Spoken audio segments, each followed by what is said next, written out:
नमस्कार साथियों, आपके अपने YouTube चैनल महरिया क्लासेस पर मैं योगेश महरिया आप सभी लोगों का तहे दिल से हार्दिक अभिनंदन करता हूं। साथियों, हम बात कर रहे हैं राजस्थान राज्य महिला आयोग के प्रावधानों को लेकर।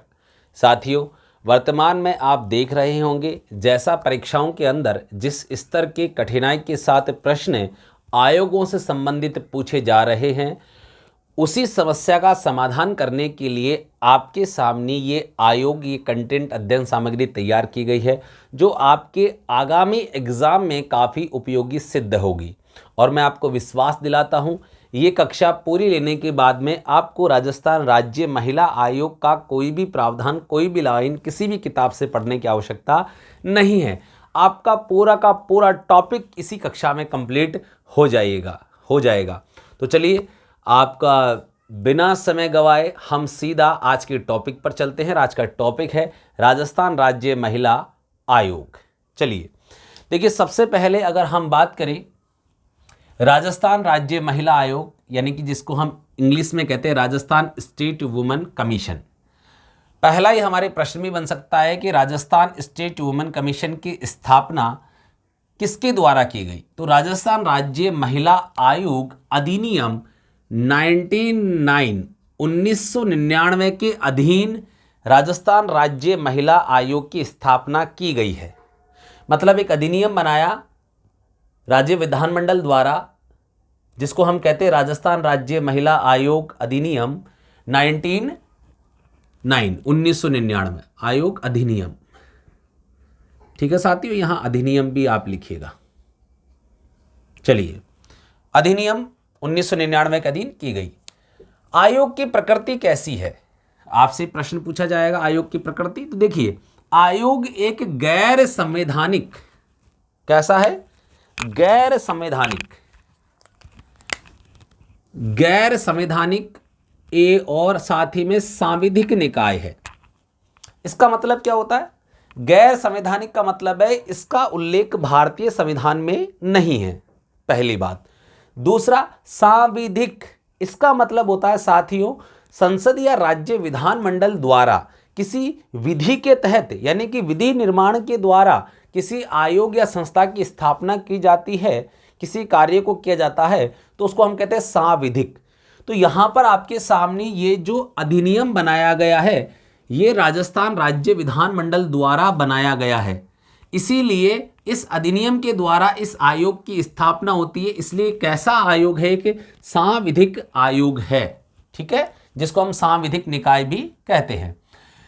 अगला हम देखें इसकी प्रकृति कैसी है। अगर हम बात करें साथ ही में इसकी प्रकृति सलाहकारी है, मतलब ये राज्य सरकार को सिफारिश कर सकती है, ठीक है, स्वयं कोई दंड वगैरह नहीं दे सकती। उदाहरण के तौर पे परामर्शकारी निकाय है, जांच तो कर सकता है किसी मामले में, लेकिन किसी को दंड नहीं दे सकता।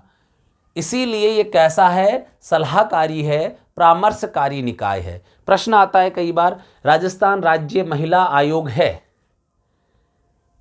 एक सलाहकारी निकाय है, एक हम बात करें दांडिक निकाय है, ठीक है, एक बहुसदस्य निकाय है, एकल सदस्य निकाय है। इस प्रकार के प्रश्न आते हैं। उसमें कौन सा गलत है, कौन सा सही है?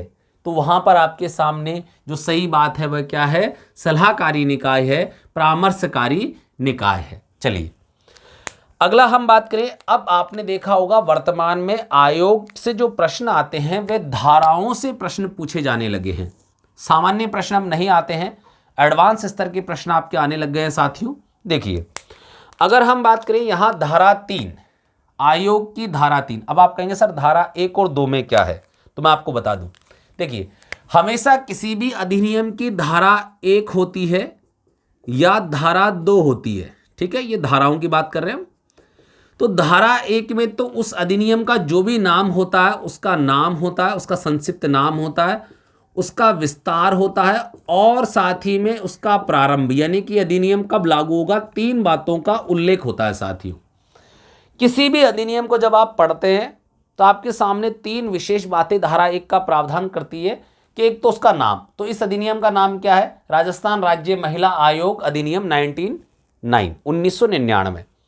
विस्तार संपूर्ण भारत मतलब संपूर्ण राजस्थान, यानी कि राजस्थान की जो हम बात करें विधायी शक्तियों के अंतर्गत जो सीमाएं हैं, जहां तक राजस्थान के कानून लागू होते हैं वहां तक। प्रारंभ, इसका प्रारंभ 15 मई 1999 दे रखा है, जो हम आयोग के गठन के रूप में हम पढ़ेंगे। अब आप कहेंगे सर धारा 2, देखिए धारा 2 में हमेशा परिभाषाएं आती हैं साथियों। क्या आती हैं? परिभाषाएं। मतलब इस शब्द में जहां भी कहीं किसी अधिकारी शब्द का प्रयोग हुआ होगा, अध्यक्ष शब्द का प्रयोग हुआ होगा, तो उसका अर्थ क्या है वो आपके सामने यहां पर बताया जाता है। अब हम सीधा चलते हैं धारा 3 की तरफ। देखिए धारा 3 आयोग के गठन का प्रावधान करती है। आयोग का गठन कब होता है? 15 मई 1999 को, यानी कि राजस्थान राज्य महिला आयोग का गठन 15 मई 1999 को हुआ। इस गठन का प्रावधान कौन सी करती है? धारा 3। धारा 3 ही सदस्य संरचना का प्रावधान करती है। सदस्य संरचना क्या होगी? 1 + 3 + 1 बराबर 5, और इसमें आपके सामने लिखा होता है सदस्य सचिव सहित। सदस्य सचिव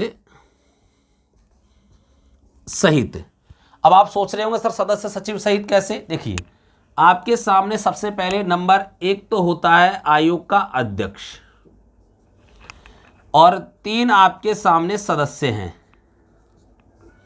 और ये एक होता है जो आयोग का सचिव होता है। इस आयोग का क्या होता है? सचिव, जिसको हम क्या कहते हैं? सदस्य सचिव। ये जो आयोग का सचिव होगा इसमें इसका सदस्य बनाया गया है। इस प्रकार से धारा 3 प्रावधान करती है कि आयोग का गठन 15 मई 1999 और सदस्य संरचना 1 + 3 + 1 बराबर 5, यानी कि टोटल कितने हो गए? 5 हैं आपके सामने। एक तो अध्यक्ष होगा, 3 सदस्य होंगे, एक सदस्य सचिव होगा, और टोटल कितने हो गए आपके सामने? 5 हो गए साथियों। तो यहां तक का उम्मीद करता हूं आपको कंसेप्ट क्लियर हो चुका होगा। हम इससे आगे के प्रावधानों को लेकर चर्चा करते हैं।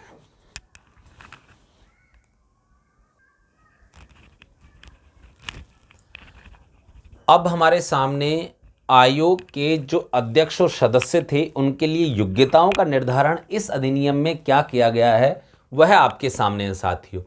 देखिए अध्यक्ष महिलाओं की समस्याओं को निपटाने का पर्याप्त ज्ञान और अनुभव रखने वाली महिला होगी, साथ ही में महिलाओं के हित के लिए प्रतिबद्ध हो और विख्यात महिला हो। ऐसी महिला आपके सामने इसकी अध्यक्ष बनाई जा सकती है।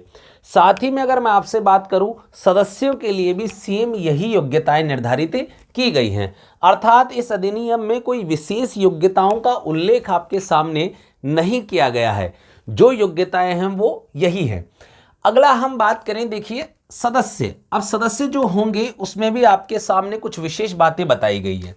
जैसे कि आपके सामने हम बात करें, टोटल हमने 4 सदस्यों की बात की थी, तो एक सदस्य जो होगा वो SC व ST की महिला होना अनिवार्य है। साथ ही में एक महिला सदस्य OBC वर्ग से होनी चाहिए। अगला है एक सदस्य जो है सदस्य सचिव होगा ही सही, जो भी महिला पुरुष जो भी है। अगर हम बात करें एक सदस्य आपके सामने अन्य महिला होगी। अब यहां बात ध्यान रखने योग्य यह है कि आपके सामने ये 2 बातें काफी महत्वपूर्ण हैं कि आयोग में सदस्य के रूप में किस वर्ग के महिलाओं की नियुक्ति अनिवार्य है। ऐसा प्रश्न आपके आ सकता है, तो आपको याद रखना SC और ST वर्ग से एक महिला की नियुक्ति और साथ ही में OBC से एक अन्य महिला की नियुक्ति अनिवार्य है साथियों। तो यहां पर 2 अनिवार्य नियुक्तियां आपके सामने की गई हैं। सदस्य सचिव है तो साथियों ये तो ऑलरेडी क्या है, पदेन है, मतलब जो भी सचिव के पद पे होगा वही इसका सदस्य होगा। अगला देखिए, नियुक्ति आपके सामने यानी कि धारा 3, ये बेटा सब धारा 3 में ही चल रहा है। अगर हम बात करें धारा 3 ही आपके सामने अगर हम बात करें साथियों, तो धारा 3 ही नियुक्ति का प्रावधान करती है। नियुक्ति किसके द्वारा की जाती है? राज्य सरकार के द्वारा। किसके द्वारा की जाती है? राज्य सरकार के द्वारा ये नियुक्ति की जाती है। अब ये काफी महत्वपूर्ण है आपके सामने अब तक के सभी एग्जाम्स में, क्योंकि हम जितने भी आयोग पढ़ते हैं उन सभी आयोगों में नियुक्ति राज्यपाल द्वारा की जाती है। ये एकमात्र ऐसा आयोग है जहां आप राज्य सरकार पढ़ते हैं। अब राज्य सरकार का मतलब क्या है? राज्य मंत्री परिषद। राज्य सरकार का मतलब कौन है? राज्य मंत्री परिषद द्वारा आपके सामने जो है इस आयोग के अध्यक्ष और सदस्यों की नियुक्ति की जाती है। तो कई बार प्रश्न आता है कि किस आयोग के अध्यक्ष और सदस्यों की नियुक्ति राज्यपाल द्वारा नहीं की जाती। तो देखिए यहां अगर हम बात करें, इसको हम लिख सकते हैं नियुक्ति राज्यपाल द्वारा नहीं की जाती, राज्यपाल द्वारा नहीं की जाती है। ठीक है, तो हम कह सकते हैं कि इस आयोग के अध्यक्ष और सदस्यों की नियुक्ति राज्यपाल द्वारा नहीं की जाती। किसके द्वारा की जाती है? राज्य सरकार या राज्य मंत्री परिषद के द्वारा की जाती है। तो चलिए अगली धारा का रुख करते हैं, धारा 4।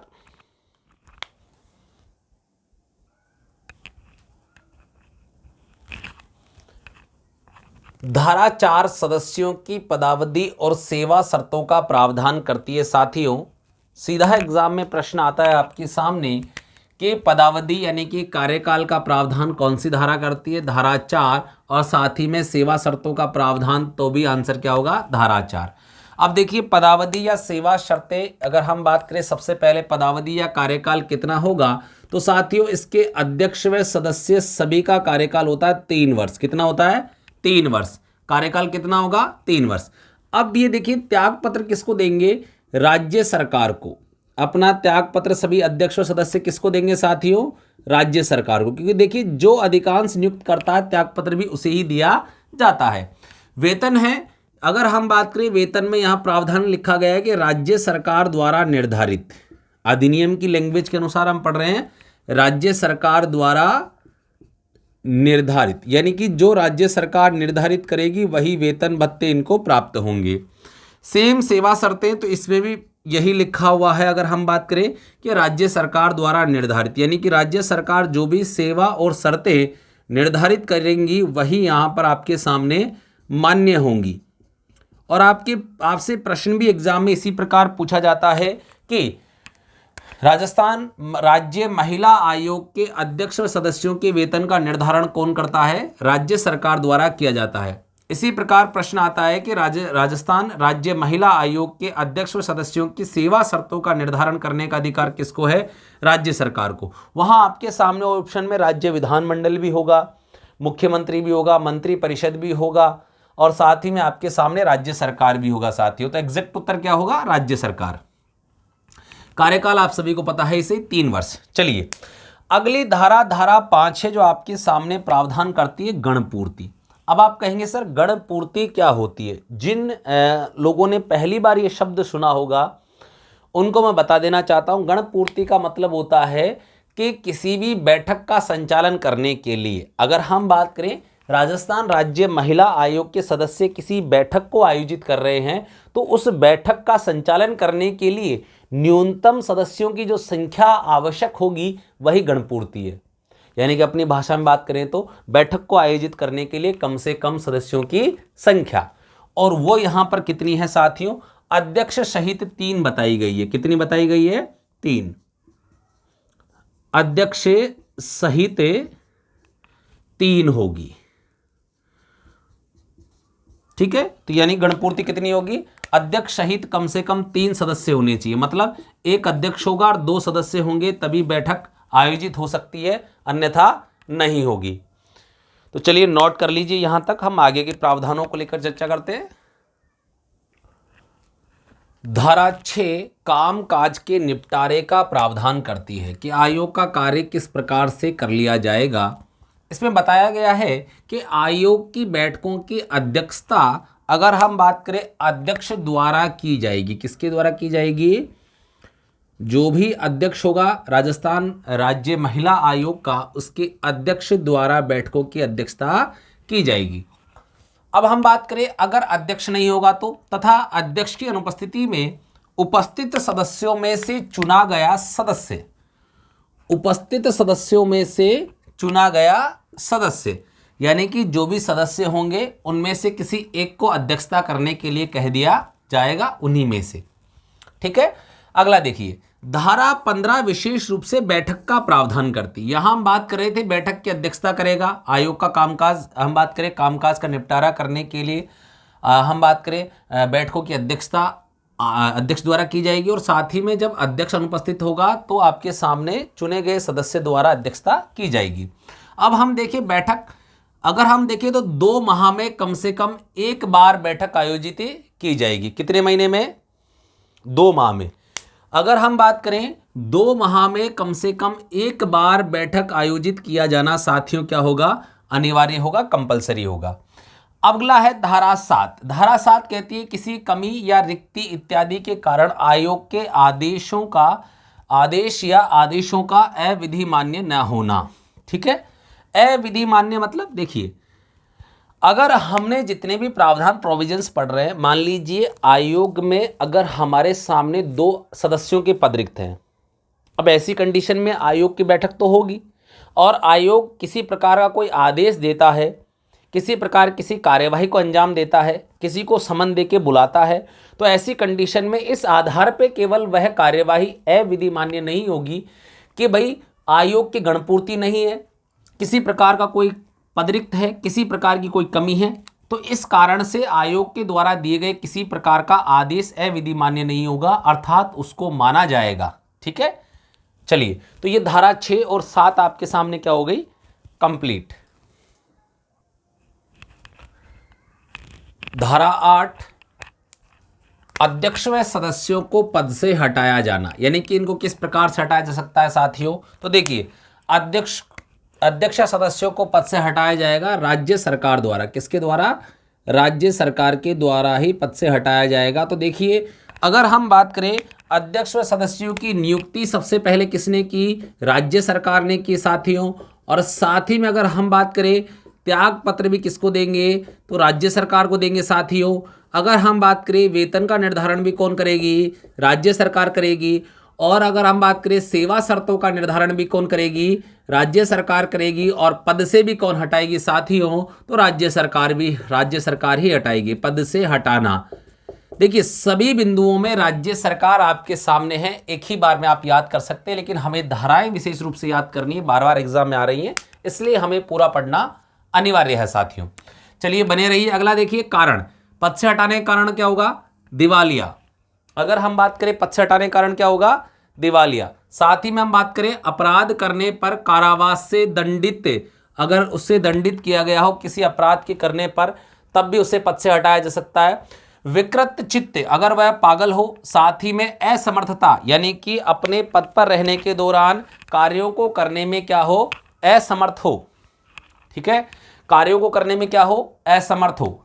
और साथ ही में लगातार 3 बैठकों में अनुपस्थित रहने पर, यानी कि जब भी आयोग की बैठकें आयोजित की जाएगी, कंटिन्यू 3 बैठक में अगर वह नहीं आता है तब भी, या फिर पद का दुरुपयोग करने पर उसे दोषी पाया जाता है, तब भी उसे पद से हटाया जा सकता है। तो चलिए नोट कर लीजिए, हम अगली धारा की ओर बढ़ते हैं। धारा 9 प्रावधान करती है आयोग के अधिकारी व कर्मचारियों के संबंध में। तो साथियों यहां पर प्रावधान किया गया है कि आयोग के कृत्यों का दक्षतापूर्ण, यानी कि दक्षता के साथ पालन करने के लिए आवश्यक अधिकारी व कर्मचारी राज्य सरकार द्वारा उपलब्ध करवाए जाएंगे। मतलब आयोग को अपने कार्यों को करने के लिए जितने भी अधिकारी और कर्मचारियों की आवश्यकता होगी, उन सभी का उपलब्ध राज्य सरकार द्वारा करवाया जाएगा, या उन सभी को राज्य सरकार द्वारा उपलब्ध करवाना सुनिश्चित किया जाएगा राज्य सरकार के द्वारा। ठीक है साथियों, तो चलिए अगली धारा का रुख करते हैं।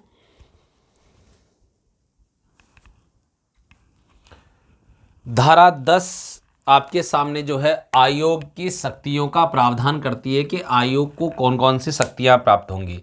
तो साथियों अगर हम बात करें सीधे तौर पे एक लाइन में अगर हम पढ़े तो आयोग को सिविल न्यायालय की शक्तियां प्राप्त हैं।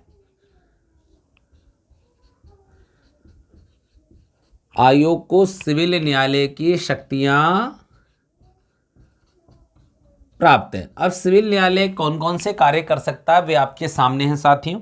देखिए अगर हम बात करें किसी भी साक्षी को, यानी कि जो व्यक्ति आपके सामने गवाही देना है या जिसको गवाही देनी है, देने आ रहा है, उसको किसी भी साक्ष्य को समन करना, यानी कि उसको गवाही के लिए बुलाना, उसको हाजिर करना और साथ ही में उसकी परीक्षा करना। परीक्षा करना मतलब वो जो गवाही दे रहा है क्या वो सत्य है या झूठी है, उससे सवाल जवाब करना।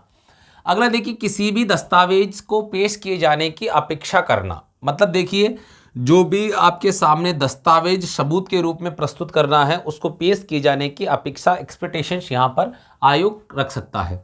शपथ पत्र पर साक्ष्य लेना, आपके सामने बहुत सारी बार लोग क्या होते हैं अपनी बात से कहकर मुकर जाते हैं, इसलिए शपथ पत्र पर उनसे गवाही ली जाती है और उस पर उनके हस्ताक्षर वगैरह करवाए जाते हैं। किसी सरकारी विभाग से किसी दस्तावेज या उसकी प्रति की अपेक्षा करना, देखिए जितने भी आपके सामने गवर्नमेंट विभाग है वहां से किसी भी प्रकार का कोई डॉक्यूमेंट दस्तावेज चाहिए तो उसकी डिमांड कर सकते हैं, साथ ही में उसकी प्रति यानी कि उसकी कोई कॉपी भी आपके सामने वे मंगवा सकते हैं। अगर विभाग मूल दस्तावेज नहीं भेज सकता है तो उसकी कॉपी उसे भेजना कंपलसरी है। अगला देखिए, साक्ष्यों की परीक्षा के लिए समन जारी करना। साक्ष्यों का मतलब जो भी सबूत वगैरह, जो भी गवाह वगैरह देने आए हैं उन सभी की परीक्षा के लिए क्या कह सकता है, समन जारी कह सकता है। समन के माध्यम से क्या होता है, किसी भी व्यक्ति को जब गवाही देने के लिए बुलाना हो तो एक तरीके से हम कहते हैं वारंट जारी किया जाता है, ठीक है, तो यहां उसको हम कहते हैं समन जारी करना, ठीक है। अगला देखिए, आयोग के कृत्य।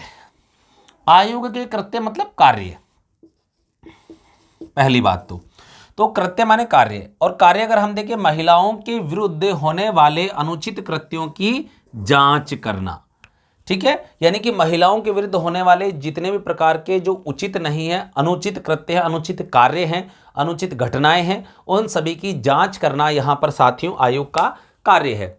अब काफ़ी लोगों को ये लग रहा होगा कि हमने तो धाराओं से कभी प्रश्न देखे नहीं है, जिन्होंने देखे अच्छी बात है, जिन्होंने नहीं देखे उनके मन में प्रश्न उठ रहा होगा सर हम इतनी डिटेल क्यों पढ़े। तो साथियों वर्तमान में आरपीएससी ने और आपके सामने अन्य जितने भी बोर्ड हैं उन सभी ने परीक्षा का पैटर्न बदल दिया है। आपके सामने स्क्रीन पर अभी प्रश्न होगा, आप उस प्रश्न को देखिएगा। वो प्रश्न इसी प्रकार से आया हुआ एक प्रश्न है, देखिए, राजस्थान राज्य महिला आयोग अधिनियम 1999 की कौन सी धारा में आयोग के कार्य उल्लेखित हैं। साथियों आपके सामने ये जो है देखिए, ये पेपर है पूरा का पूरा आरपीएससी का, अभी हाल ही में एक पेपर हुआ था कॉलेज व्याख्याता के लिए, ठीक है, राजस्थान जीके के संदर्भ में, उसमें से ये प्रश्न आपके सामने आया है। तो इस प्रकार के लगातार प्रश्न आपके आयोगों से संबंधित आ रहे हैं साथियों, इसीलिए आपको आयोग की धाराएं पढ़ाई जा रही हैं और हमारे लिए एक एक प्रश्न एग्जाम में काफ़ी महत्वपूर्ण होता है। तो कक्षा को अंत तक देखिएगा। चलिए हम अगली धारा का रुख करते हैं। साथियों धारा 12 अनुचित व्यवहार की जांच करने के संदर्भ में है, अर्थात इससे पहले अपन ने बात की धारा 11 में कि स्त्रियों के विरुद्ध होने वाले अनुचित व्यवहार की जांच करना। तो ये जांच करने का अधिकार आपके साथ में किस में है, 12 में, वह आयोग के कार्यों में था। लेकिन जांच की जाएगी तो आयोग किस प्रकार से जांच कर सकता है, किन किन विषयों पर जांच कर सकता है, किसके आवेदन पर कर सकता है, यहाँ आपके सामने बताया गया है। तो जो है आयोग जांच कर सकता है सबसे पहले परिवाद प्राप्त होने पर, माने कि किसी व्यक्ति ने शिकायत दर्ज करवाई हो कि देखिए साहब किसी महिला ने कि मेरे साथ इस प्रकार की घटना घटित हुई है, तो इस संदर्भ में आयोग जांच कर सकता है। दूसरा है अपनी स्वयं की जानकारी अथवा सूचना पर, मतलब आयोग इसको हम कहते हैं स्वतः संज्ञान भी ले सकता है, ठीक है, इसको हम कहते हैं आयोग क्या ले सकता है, स्वतः संज्ञान ले सकता है। अर्थात आयोग न्यूज़पेपर में छपी किसी सूचना के आधार पर भी, या आयोग अपनी स्वयं की उनकी आयोग की जानकारी में कोई बात आती है तब भी वह जांच कर सकता है। अगला है सरकार के निवेदन पर, अर्थात सरकार आयोग को कोई ऐसा विषय वस्तु सौंपे जिस पर राज्य महिला आयोग को जांच करनी हो तो सरकार उस मुद्दे पर निवेदन कर सकती है, तो राज्य महिला आयोग उस पर जांच कर सकता है।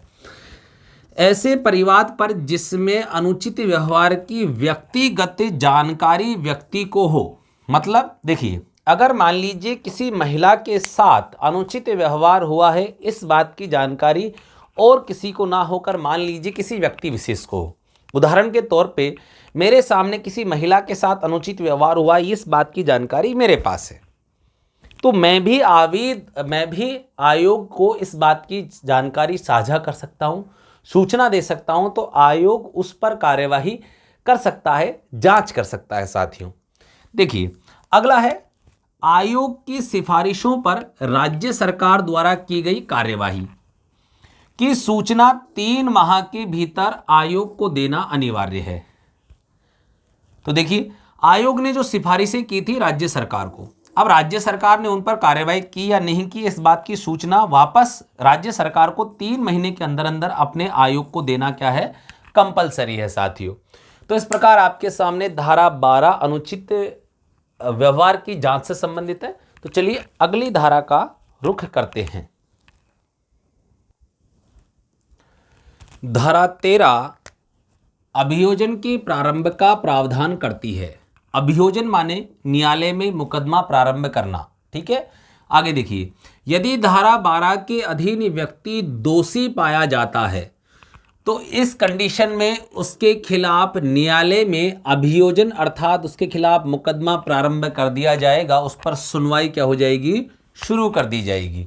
अगला देखिए धारा 14 आयोग की वार्षिक और विशेष रिपोर्ट, यानी कि हम कहते हैं जिसको प्रतिवेदन रिपोर्ट, कई बार आपने पढ़ा होगा कि आयोग अपना जो है वार्षिक प्रतिवेदन किसे सौंपता है, तो वार्षिक प्रतिवेदन आपके सामने जो है ये राज्य सरकार को सौंपेगा। किसे सौंपेगा साथियों, राज्य सरकार को, यानी कि आयोग अपना वार्षिक प्रतिवेदन या विशेष रिपोर्ट मुख्य रूप से राज्य सरकार को सौंपती है और राज्य सरकार इस रिपोर्ट को विधानमंडल के समक्ष क्या करती है साथियों, रखवाती है, विधानमंडल के समक्ष प्रस्तुत करती है।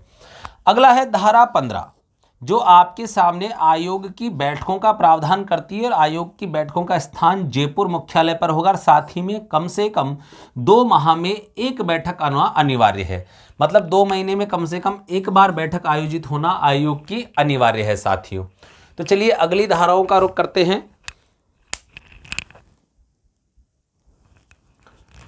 धारा 16 राज्य सरकार का आयोग से परामर्श किया जाना, यानी कि देखिए अगर राज्य सरकार महिलाओं के संबंध में किसी भी प्रकार का कोई नीति निर्माण करती है, कोई कार्य करती है, तो इसके संदर्भ में वह आयोग से परामर्श करेगी या सलाह ले सकती है।